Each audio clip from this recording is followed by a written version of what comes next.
એક તરફ આંતરજ્ઞાતીય પ્રેમ લગ્નને લઈને છેલ્લા ઘણા સમયથી આપણે જોતા આવ્યા છે કે વિવાદો ચાલી રહ્યા છે।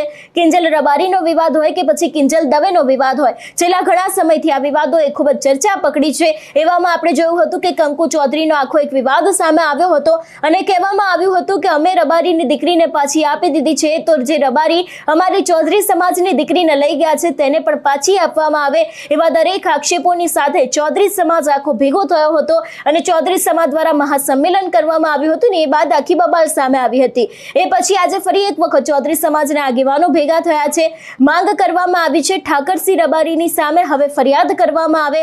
એટલું જ નહીં, એવું પણ કહેવામાં આવ્યું છે કે જે પોલીસ કર્મીએ એક તરફી કાર્યવાહી કરી છે, આક્ષેપો મૂકવામાં આવ્યા છે કે જે પોલીસ કર્મી એક તરફી કાર્યવાહી કરી છે એને પણ સસ્પેન્ડ કરવામાં આવે। એટલું જ નહીં, જો ક્યાંક આ માંગ પૂરી ન થાય તો આગામી સમયમાં ઉગ્ર વિરોધ પ્રદર્શન કરવામાં આવશે, એવી પણ વાત કરવામાં આવી છે। જે રીતે આખું આવેદનપત્ર